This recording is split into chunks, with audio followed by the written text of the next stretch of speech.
याद करना, इतिहास में वही जाति और वही कौम जीवित रही है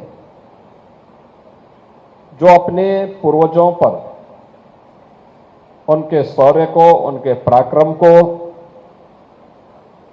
उनके योगदान को स्मरण करके उसे अपने जीवन का हिस्सा बनाती है।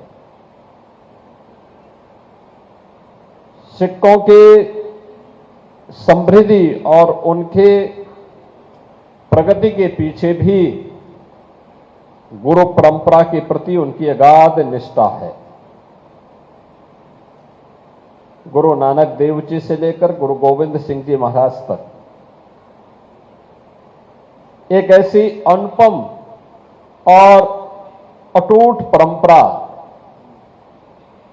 जिसने भारत और भारतीयता के लिए, सनातन धर्म के लिए बार बार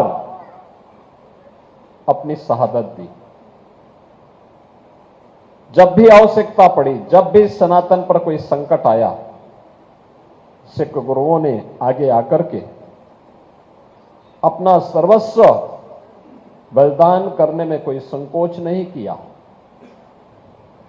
और हमें पैड़लेगंज गुरुद्वारा के इस कार्यक्रम में, इसके पुनरुद्धार के इस कार्यक्रम के साथ जुड़ने का अवसर ऐसे समय में प्राप्त हो रहा है जब यह वर्ष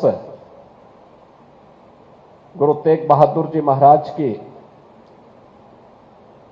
पावन शहीदी का 350वां वर्ष हम लोग पूरे देश के अंदर और पूरी दुनिया के अंदर आयोजित कर रहे हैं।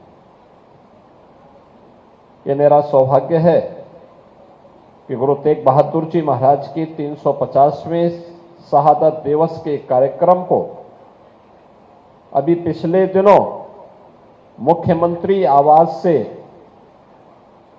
कीर्तन करके, नगर कीर्तन के आयोजन और आवास में कीर्तन के आयोजन के उपरांत वहां से रवाना किया गया और दिल्ली के शीशगंज गुरुद्वारे तक जाकर के इस पूरी यात्रा ने इस पूरे कार्यक्रम का शुभारंभ कर दिया।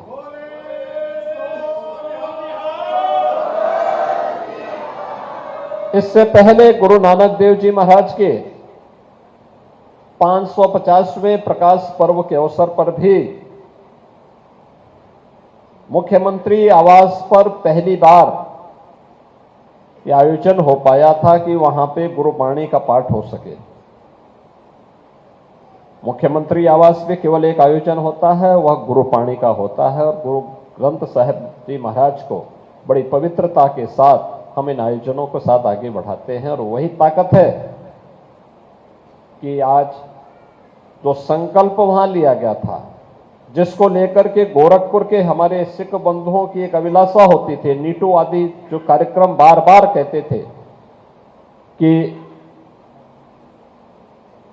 वीर बाल दिवस का कार्यक्रम होना चाहिए, गोरखपुर में आवाज उठती थी, लखनऊ में कार्यक्रम हुआ और आदरणीय प्रधानमंत्री जी ने पूरे देश के अंदर 26 दिसंबर की तिथि को वीर बाल दिवस के रूप में आज आयोजित कर दिया है। जब एक स्वर से हम कार्य करते हैं तो उसके परिणाम भी आते हैं, परिणाम भी सामने आते हैं। गुरु गोविंद सिंह जी महाराज के 4 साहबजादे बाबा अजीत सिंह, बाबा जुझार सिंह, बाबा जोरावर सिंह, बाबा फतेह सिंह,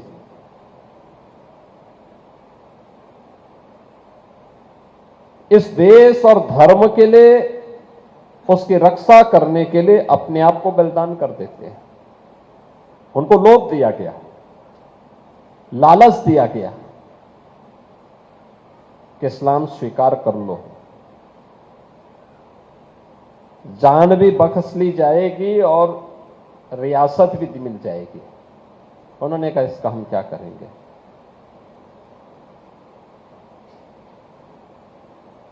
उन्होंने कहा इसका हमें कोई परवाह नहीं और बलिदान दे दिया। कहते हैं जब गोविंद सिंह जी महाराज के बड़े पुत्र युद्ध लड़ते हुए वीर गति को प्राप्त होते हैं, बलिदान करते हैं अपने आप को। दूसरा पुत्र युद्ध लड़ता हुआ वीर गति को प्राप्त होता है। तीसरे और चौथे को जब दुष्ट औरंगजेब के द्वारा बंदी बना करके उन्हें लालच दिया जाता है, उसके सेनापति के द्वारा लालच दिया जाता है कि इस्लाम स्वीकार कर लो, नहीं तो इतनी क्रूरता देखने को मिलेगी। कहते हैं जब छोटे पुत्र को, सबसे छोटे पुत्र को जब बलिदान, जब दीवालों पे छिना जा रहा था, तो सबसे छोटा पुत्र, सब बछला पुत्र, उसकी आंखों में आंसू आते हैं। तो पूछता है अपने भाई से कि आपकी आंखों में आंसू क्यों हैं?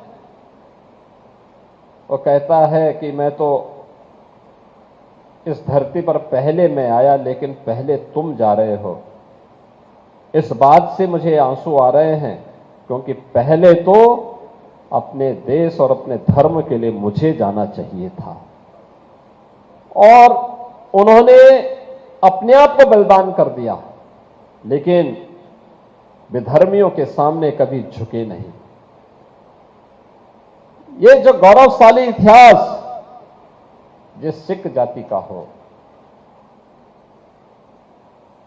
अपने लिए नहीं, देश के लिए, अपने लिए नहीं, सनातन धर्म के लिए, कश्मीर के लिए, जिन्होंने अपने आप को बलिदान दिया हो, देश के लिए अपने आप को बलिदान दिया हो, सनातन धर्म के लिए जिन्होंने अपना बलिदान दिया हो, आज ये हम सबकी जिम्मेदारी बनती है कि उसके प्रति कृतज्ञता ज्ञापित करने के लिए हम भी उन सिख गुरुओं की उस परंपरा के प्रति कुछ कृतज्ञता ज्ञापित करें। और आज यह पावन अवसर है जब पैड़लेगंज गुरुद्वारा में, मैं बहुत पहले जब यहां आया था, सुविधाओं का अभाव था। कई बार मैंने कहा भी यहां पे कुछ होना चाहिए, और मुझे प्रसन्नता है कि आज यहां पे अच्छी सुविधा कुछ बन चुकी है। अब यहां पर भी गुरुवाणी का पाठ आनंद के साथ में, उत्साह के साथ में आयोजित हो पाएंगे। यहां पर भी सारे कार्यक्रम हो पाएंगे जो गुरु पर्व से जुड़े हुए हैं, अलग अलग अवसरों पर जो आयोजन होते हैं। महानगर के साथ साथ पूर्वी उत्तर प्रदेश का हर सिख आकर के उस आयोजन में भागीदार बन पाएगा। यहां पे भी लंगर हो पाएंगे। और याद करना, गुरुद्वारे का लंगर केवल सिख नहीं छकता है, कोई भी व्यक्ति, उसका नाम नहीं पूछा जाता, उसकी जाति नहीं पूछी जाती है, उसका चेहरा नहीं देखा जाता है। ये गुरुवाणी है, गुरु का जो हुक्म है उसका पालन हर सिख आज भी करता है, और इसका पालन हमें हमेशा करना चाहिए। मैं आज के इस अवसर पर, आज बहुत पवित्र दिन है, याद करिए 421 वर्ष पहले आज ही के दिन पवित्र गुरु ग्रंथ साहिब को हरमिंदर साहिब में रख करके गुरु के रूप में उनकी मान्यता को आगे बढ़ाने का कार्यक्रम हुआ, जिसके प्रति आज भी पूरे देश ही नहीं, पूरी दुनिया को ये पवित्र भाव के साथ, श्रद्धा और सम्मान के साथ उन्हें यह आदर देता है। और आज ये हमारा सौभाग्य है कि पैड़लेगंज के इस आयोजन के साथ, इस गुरुद्वारे के साथ मुझे मिलने का अवसर प्राप्त हो रहा है, इस आयोजन का मैं भागीदार बनने का अवसर हो रहा है। मैं यहाँ पर से जगनैन सिंह नीटू और इस गुरुद्वारा प्रबंध समिति के अपने जितने भी हमारे पदाधिकारी हैं, उन सबको मैं इस बात के लिए धन्यवाद दूंगा कि काफी दिनों के बाद यहाँ गोरखपुर के गुरुद्वारा से जुड़े हुए किसी कार्यक्रम में मुझे भागीदार बनने का अवसर प्राप्त हो रहा है। जब मैं गोरखपुर में नहीं रह पाता हूं, उसी दौरान गुरु पर्व पढ़ते हैं, तो मुझे लखनऊ के ही कार्यक्रमों में भागीदार बनने का अवसर प्राप्त होता था। मैं लखनऊ में जरूर जाता हूं, लखनऊ के कार्यक्रमों में भागीदार बनता हूं, लेकिन आज मुझे गोरखपुर के इस कार्यक्रम में, और गोरखपुर में भी मुझे इस बात की हार्दिक प्रसन्नता है कि गोरखपुर में जो हमारे 3 प्रमुख गुरुद्वारे हैं, जटाशंकर में, मोहद्दीपुर में और पैरलेगंज में, इन तीनों को अच्छे रूप में हम लोगों ने उसको एक स्वरूप गोरखपुर वासियों की मदद से कर दिया है। ये गुरु परंपरा के प्रति हम सब की कृतज्ञता है, उनके प्रति श्रद्धा है, एक सम्मान है, एक आदर का भाव है, क्योंकि गुरु परंपरा ने देश के लिए और सनातन धर्म के लिए अपना पूरा जीवन जिया था।